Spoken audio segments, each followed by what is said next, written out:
শীত মানেই খেজুরের রসের মৌসুম। গ্রামীণ জনপদে শুরু হয়েছে রস আহরণের প্রস্তুতি। ঝিনাইদহে গাছিরা পার করছেন ব্যস্ত সময়। গাছ ও গাছের সংখ্যা কমে যাওয়ায় এবার উৎপাদন কম হবে বলে আশঙ্কা স্থানীয়দের। তবে খেজুর গুড় সংগ্রহের লক্ষ্যমাত্রা অর্জনে আশাবাদী স্থানীয় কৃষি কর্মকর্তারা। ঝিনাইদহ প্রতিনিধি এম রায়হানের তথ্য ছবিতে ডেস্ক রিপোর্ট। সানবিট সব দিবে সামাল। সানবিট ম্যাজিক প্রেস ডিশওয়াশিং এর মাথা ঘোরানো সলিউশন। শীতের অন্যতম অনুষঙ্গ খেজুর রস। গ্রামীণ জনপদে শীতের আগমন উপলক্ষে শুরু হয় খেজুর গাছ থেকে রস সংগ্রহের তোড়জোড়। ঝিনাইদহ অঞ্চলেও এখন সেই প্রস্তুতি চলছে পুরোদমে। আর শীতের আগমনী বার্তায় ব্যস্ত সময় পার করছেন গাছিরা। প্রথমে ধারালো দা দিয়ে খেজুর গাছের মাথা কেটে বের করা হয় সোনালি আঁশ।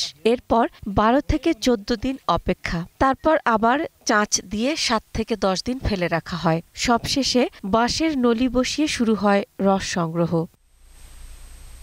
স্থানীয়রা জানান, এখন আগের মতো নেই খেজুর গাছ কিংবা গাছি। একদিকে গাছের সংখ্যা কমে যাচ্ছে, অন্যদিকে নতুন প্রজন্ম কৃষিকাজে আগ্রহ হারাচ্ছে। ফলে অনেক গাছ পড়ে থাকে অব্যবহৃত। তো মোট 250 গাছ আমি প্রতি বছর তুলি, এগুলো আমি নিজেই কাটি। ঠিক 15 দিনের মাথা থেকে এই গাছটা থেকে আমরা রস পাবো এবং দীর্ঘ 4 মাস আমরা এই খেজুরের রস গুড় বানিয়ে বিক্রি করতে পারবো। অল্প কিছু গাছ আছে, গাছ তুলা ব্যাগরও গাছও পাওয়া যাচ্ছে না।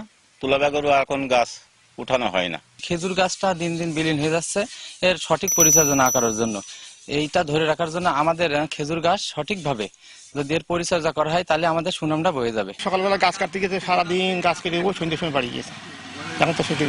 কৃষি বিভাগ বলছে, নিরাপদ রস আহরণ ও গুড় উৎপাদনে নিয়মিত গাছিদের প্রশিক্ষণ দেয়া হচ্ছে। নিরাপদ রস আহরণের ব্যাপারে কৃষকদেরকে উদ্বুদ্ধ করে যাচ্ছি, বিশেষ করে গাছিদেরকে উদ্বুদ্ধ করে যাচ্ছি। জেলা কৃষি কর্মকর্তারা জানান, ঝিনাইদহের 6 উপজেলায় বর্তমানে 1,42,265টি খেজুর গাছ রয়েছে, যা থেকে এবছর প্রায় 872 মেট্রিক টন গুড় উৎপাদনের আশা কৃষি বিভাগের। Masum আলিসা, desk report, 21 television.